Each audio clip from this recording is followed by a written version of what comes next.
नमस्कार, स्वागत है आप सभी का देश देशांतर में। मैं हूं प्रीति सिंह। केंद्रीय मंत्रिमंडल ने बुधवार को समग्र शिक्षा अभियान 2 को मंजूरी दे दी है, जिस पर करीब 2.94 लाख करोड़ रुपए की लागत आएगी। प्रधानमंत्री नरेंद्र मोदी की अध्यक्षता में हुई मंत्रिमंडल की बैठक में समग्र शिक्षा अभियान को 1 अप्रैल 2021 से 31 मार्च 2026 तक बढ़ाने को मंजूरी दी गई है। समग्र शिक्षा अभियान 2 पर जैसा हमने बताया 2.94 लाख करोड़ रुपए खर्च होंगे और इस राशि में जो केंद्र का हिस्सा है वो 1.85 लाख करोड़ रुपए होगा। इसके दायरे में सरकारी और सरकारी सहायता प्राप्त 11.6 लाख स्कूल, 15.6 करोड़ बच्चे और 57 लाख शिक्षक आएंगे। समग्र शिक्षा अभियान 2 योजना के तहत अगले कुछ वर्षों में चरणबद्ध तरीके से स्कूलों में बाल वाटिका, स्मार्ट कक्षा, प्रशिक्षित शिक्षकों की व्यवस्था की जाएगी और आधारभूत ढांचे, व्यावसायिक शिक्षा और रचनात्मक शिक्षण विधियों का विकास किया जाएगा। समग्र शिक्षा अभियान के विस्तार के तहत स्कूलों में ऐसा समावेशी और खुशहाल वातावरण तैयार करने पर जोर दिया गया है, जो अलग अलग पृष्ठभूमियों, एक तरह से बहुभाषी जरूरतें जो हैं उन्हें भी ध्यान में रखा जाएगा और बच्चों की अलग अलग अकादमिक क्षमताओं का भी ख्याल रखा जाएगा। इसके तहत चरणबद्ध तरीके से बाल वाटिका स्थापित करने के साथ ही शिक्षक पाठ्य सामग्री यानी TLM तैयार किया जाएगा। साथ ही स्मार्ट कक्षा की भी व्यवस्था होगी। समग्र शिक्षा अभियान का दायरा बढ़ाते हुए विशेष सहायता की जरूरतों वाली बालिकाओं के लिए अलग से मानदेय की व्यवस्था, सीखने की प्रक्रियाओं की निगरानी, शिक्षकों की क्षमता के विकास और प्रशिक्षण कार्य पर खास जोर रहेगा। साथ ही कस्तूरबा गांधी बालिका विद्यालयों का दायरा बढ़ाने, उनका उन्नयन और एक तरह से होलिस्टिक रिपोर्ट कार्ड की प्रक्रिया को लागू करने पर भी जोर दिया जाएगा। और अब कहीं ना कहीं जो प्री स्कूल हैं वो भी इसके दायरे में आएंगे। प्ले स्कूल भी एक तरह से हमें देखने को मिलेंगे इस अभियान के दायरे में। क्या खास बातें हैं समग्र शिक्षा अभियान 2 की, इसके तमाम पहलुओं पर आज हम चर्चा करेंगे और मेरे साथ 2 खास मेहमान जुड़ रहे हैं इस चर्चा में। प्रोफेसर सरोज शर्मा हैं, chairperson the national institute of open schooling. साथ ही मेरे साथ है हर्षित Mishra, deputy adviser education NITI Aayog. आप दोनों मेहमानों का बहुत बहुत शुक्रिया मेरे साथ इस चर्चा में जुड़ने के लिए। हर्षित जी, पहले आपसे शुरुआत करूंगी और थोड़ा सा समझना चाहूंगी, देश में बच्चों को अनिवार्य शिक्षा का अधिकार है यानी राइट टू एजुकेशन है। कैसे अगर हम समग्र शिक्षा अभियान की बात करें तो अब इसका विस्तार करके समग्र शिक्षा अभियान 2 की तरफ हम बढ़े हैं। देश में शिक्षा की अवधारणा में ये महत्वपूर्ण बदलाव है। समग्र शिक्षा अभियान भारत सरकार और भारत की कैबिनेट ने भारत के करोड़ों बच्चों को दिया है। इसमें नीति आयोग ने भी काफी सारा काम किया है। हमने इसका EFC लेवल पर काफी अप्रेजल और काफी सारे सुझाव दिए थे और मुझे ये बताते हुए काफी हर्ष महसूस हो रहा है कि शिक्षा मंत्रालय के द्वारा नीति आयोग के लगभग समस्त सुझावों को माना गया और भारत सरकार ने इस पूरे अभियान को, इस पूरी समग्र शिक्षा योजना को कल अंतिम रूप से अपनी मंजूरी प्रदान की। इसके लिए एक बार पुनः मैं माननीय प्रधानमंत्री जी का बहुत बहुत आभार व्यक्त करता हूं। दूसरा, जैसा आपने कहा, जो आपका प्रश्न है, तो थोड़ा सा हमें ये जानना आवश्यक है। मैं आपके माध्यम से आपके दर्शकों को भी ये बताना चाहूंगा कि इस पूरे समग्र शिक्षा अभियान का लैंडस्केप क्या है। ये समग्र शिक्षा अभियान कितने बड़ी स्केल को डील करता है।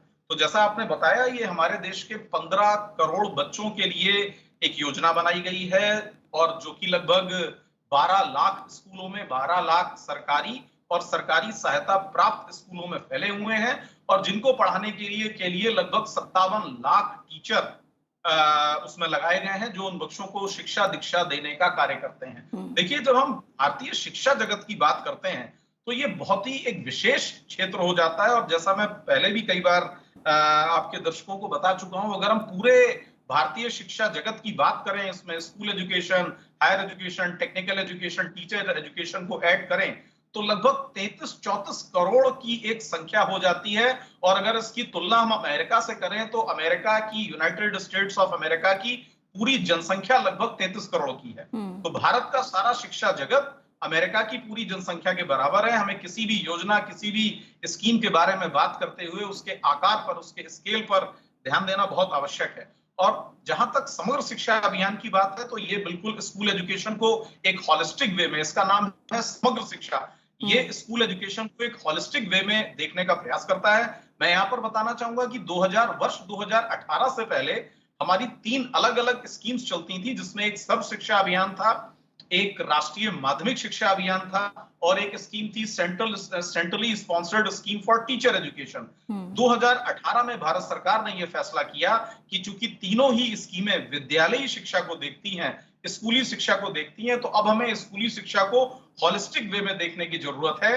तो वर्ष 2018 में इन 3 स्कीमों जिसका मैंने नाम लिया, जी। सर्व शिक्षा अभियान, टीचर एजुकेशन और राष्ट्रीय माध्यमिक शिक्षा अभियान को एकीकृत करके, इंटीग्रेट करके एक समग्र शिक्षा नाम से योजना बनाई गई और वही योजना, उस योजना को अगले 5 वर्षों के लिए, जैसा आपने बताया, कैबिनेट ने अपनी अनुमति प्रदान की है। एक बहुत ही महत्वाकांक्षी योजना भारत सरकार की है। 3 लाख करोड़ से भी ज्यादा रुपए का व्यय इसमें अगले 5 वर्षों में होने वाला है और इसमें केंद्र सरकार के द्वारा लगभग 1,90,000 रुपए का व्यय किया जाएगा। ठीक है, ठीक है। प्रोफेसर सरोज शर्मा, जो बड़ी बातें हैं अभी हमें हर्षित मिश्रा जी ने बताई हैं, अगर मैं इसके अलग अलग पहलुओं पर एक एक करके बात करूं तो अब एक जो बड़ा एक तरह से जो खास बात नजर आ रही है वो ये है कि सरकारी स्कूलों में भी अब प्ले स्कूल हमें दिखाई देंगे, यानी 3 साल की उम्र से लगभग बच्चा जो है वो स्कूल में सरकारी स्कूल में दाखिला ले सकेगा।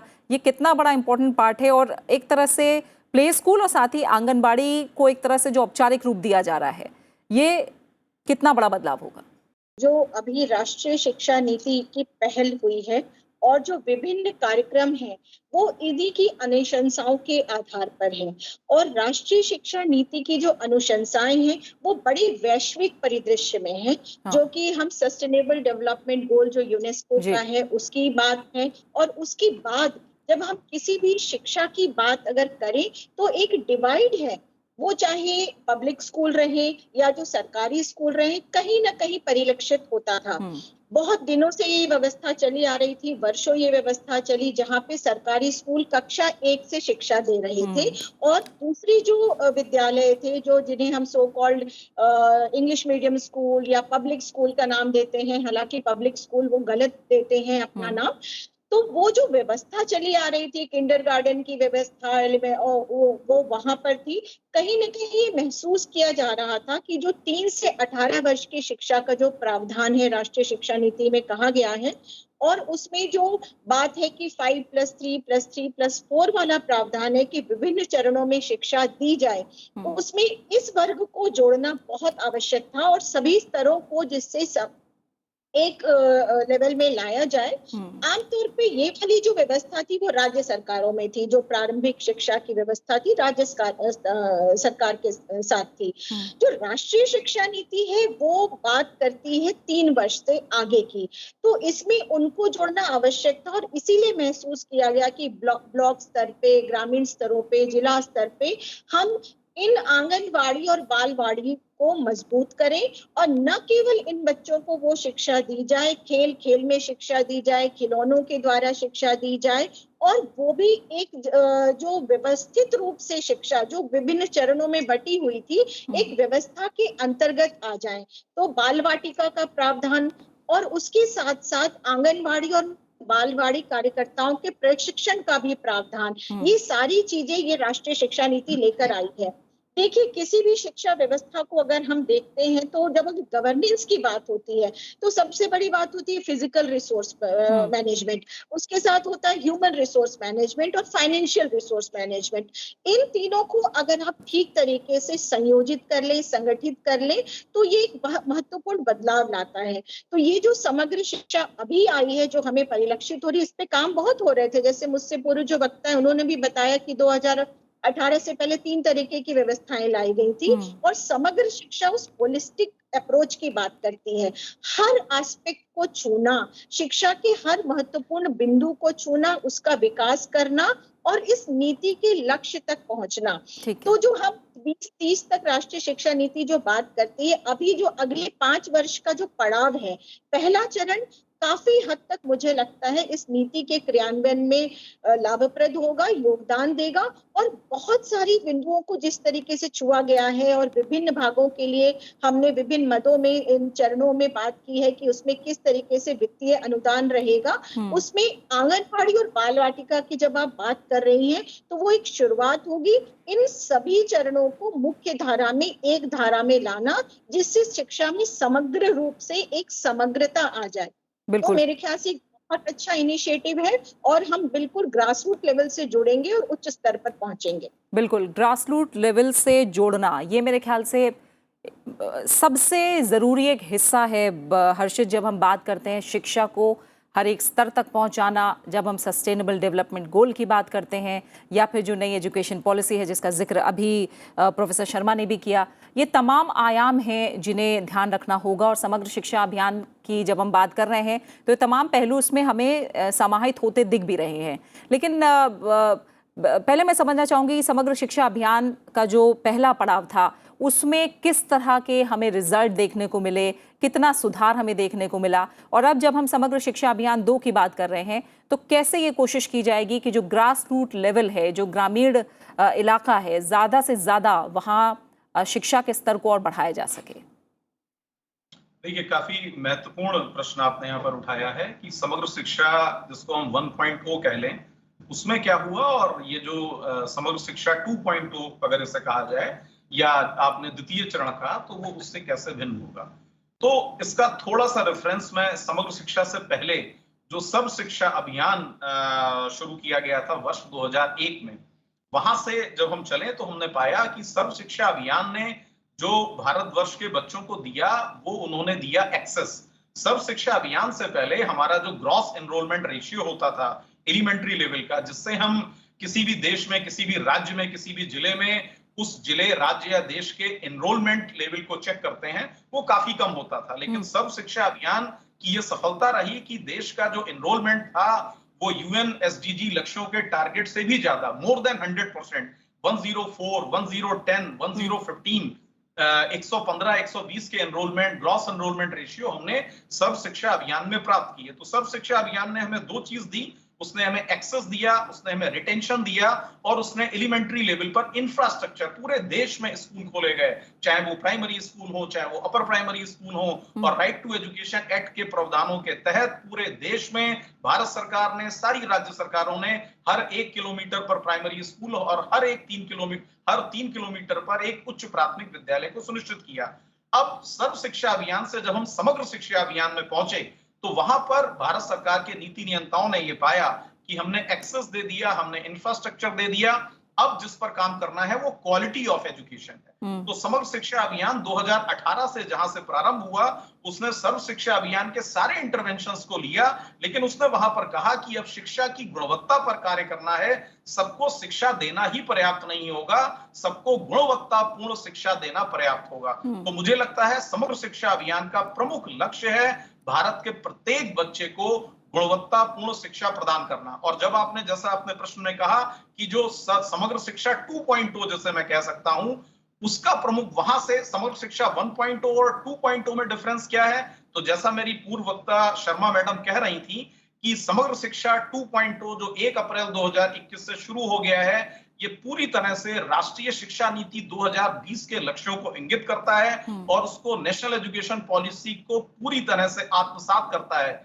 ये भारत सरकार का समग्र शिक्षा अभियान 2.0 will be the main vehicle of the government of India for the implementation of the recommendations of the national education policy 2020। तो ये जो हमारा अभियान है, ये एनईपी 2020 को इंप्लीमेंट करने का, आपने पॉलिसी बना दी, पॉलिसी हमारे पास है, उसका दस्तावेज है, उसकी सारी रिकमेंडेशन है, लेकिन how to implement that policy, उसके इंप्लीमेंटेशन का स्कूल एजुकेशन में ये एक प्रमुख व्हीकल बनने जा रहा है। और इसमें जो सबसे ज्यादा जोर दिया गया है वो, जैसा मैंने कहा, क्वालिटी ऑफ एजुकेशन को दिया गया है, लर्निंग एनहेंसमेंट प्रोग्राम को दिया गया है, और फाउंडेशनल लिटरेसी न्यूमरेसी FLN, जिन FLN दक्षताओं की नेशनल एजुकेशन पॉलिसी बात करती है, समग्र शिक्षा अभियान उसको विस्तार करता है। और समग्र शिक्षा अभियान ये कहता है कि कक्षा 3 से क्लास 3 से क्लास 9 तक के बच्चों में जो एक minimum foundational literacy and numeracy abilities हैं, उन एबिलिटीज को हमें पूरा का पूरा इंट्रोड्यूस करना है,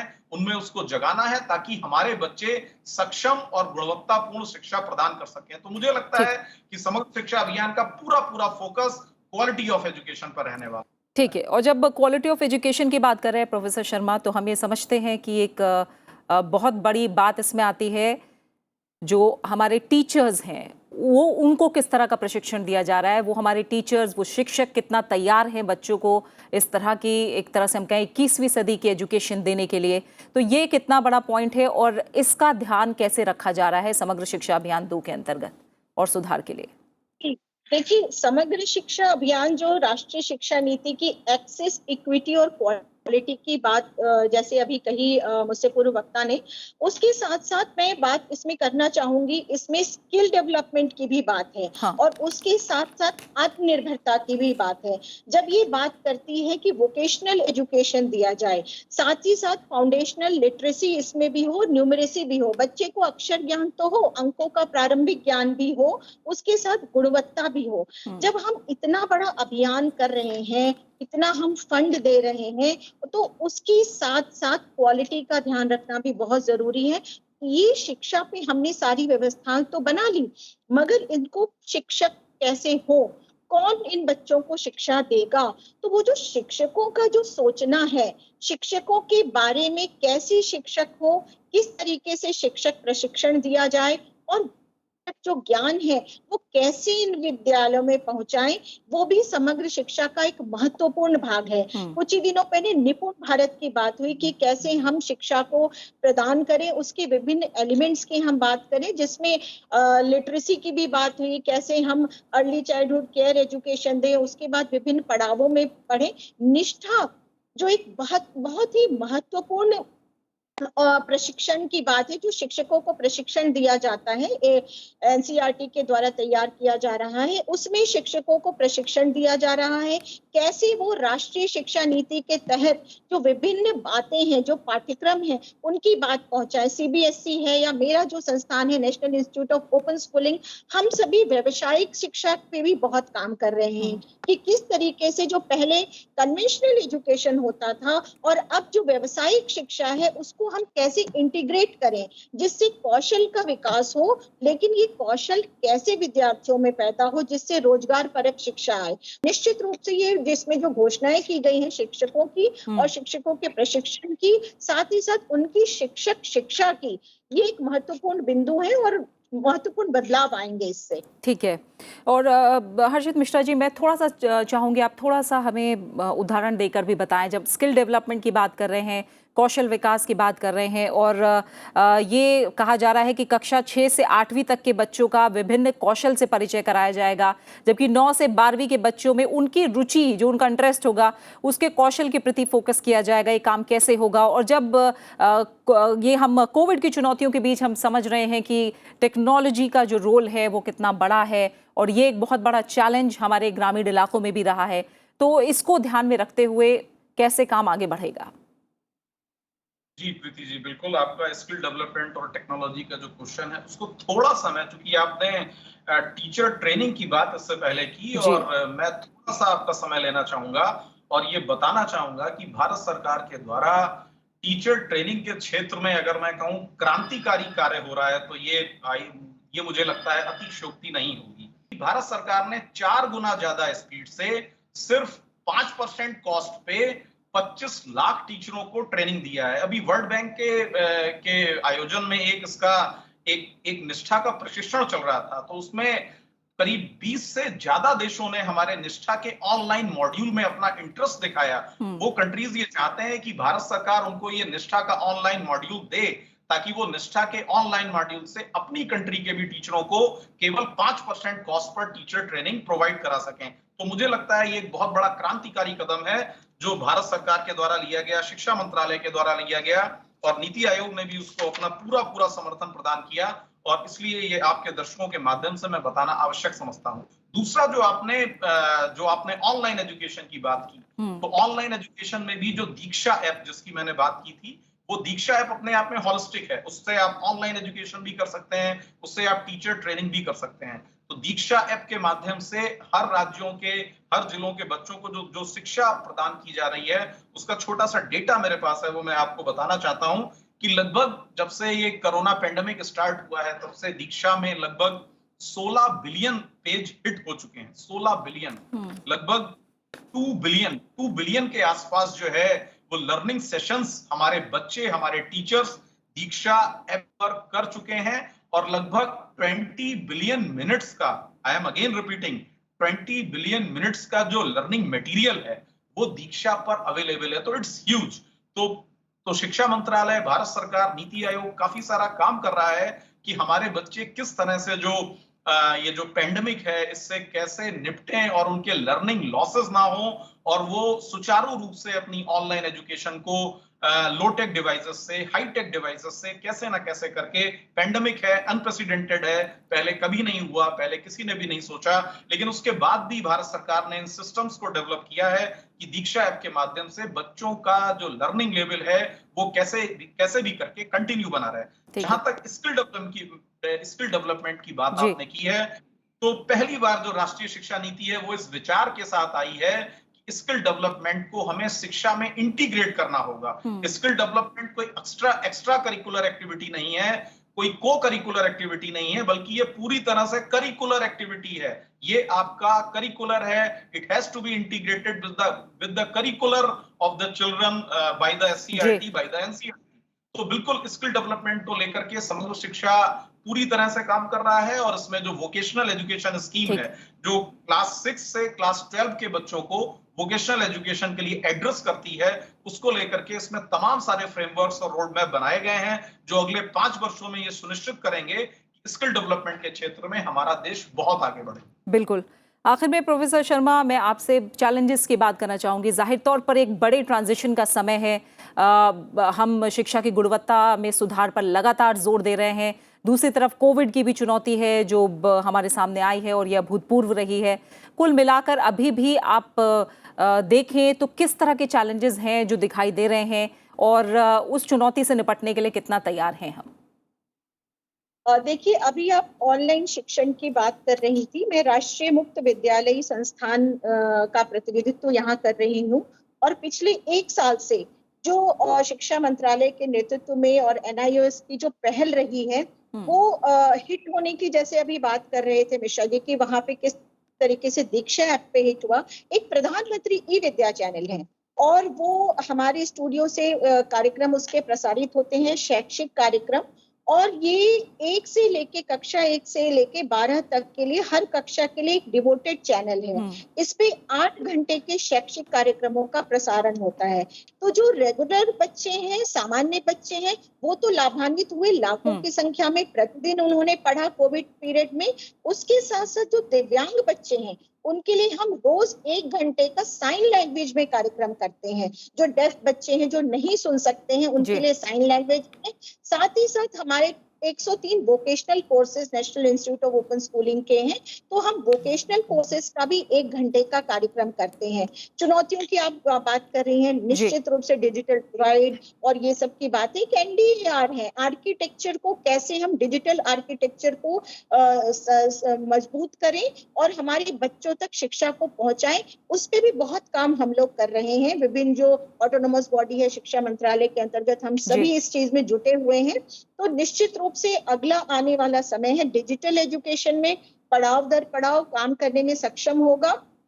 बाकी जो आप देख रहे हैं, जो प्लान्स हैं, जो हमने कक्षा 3 से 12वीं तक का हम देख रहे हैं, उनमें विभिन्न जो समावेशी शिक्षा की भी बात हो रही है, डिजिटल इंफ्रास्ट्रक्चर की भी बात हुई है, शिक्षकों के वेतन की बात है, अर्ली चाइल्डहुड केयर एजुकेशन, जो आंगनवाड़ी बालवाड़ी के बाद के भी शिक्षा है, इन सभी मुद्दों पे इसमें चर्चा की गई है ताकि कोई भी क्षेत्र अधूरा ना छूटे। दिव्यांगों की भी बात की गई है और उसके साथ साथ मॉनिटरिंग की बात की गई है कि न सिर्फ आपने दे दिया सुविधाओं को, ब्लॉक लेवल पे कैसे उप केंद्र स्तर से लेके ब्लॉक लेवल तक, ग्रामीण पंचायत लेवल तक कैसे हम उसकी निगरानी करें, सही इम्प्लीमेंटेशन हो रहा है कि नहीं, और ये चरणबद्ध तरीके से बिल्कुल बिल्कुल, मुझे लग रहा है यही सबसे बड़ी चुनौती है कि सही इम्प्लीमेंटेशन हो रहा है या नहीं, ये सुनिश्चित करना फिलहाल सबसे बड़ी चुनौती है। इसी के साथ समय यही पूरा हो गया है। प्रोफेसर सरोज शर्मा, आपका बहुत बहुत शुक्रिया। साथ ही हर्षित मिश्रा जी, आप दोनों मेहमानों का बहुत बहुत शुक्रिया मेरे साथ इस चर्चा में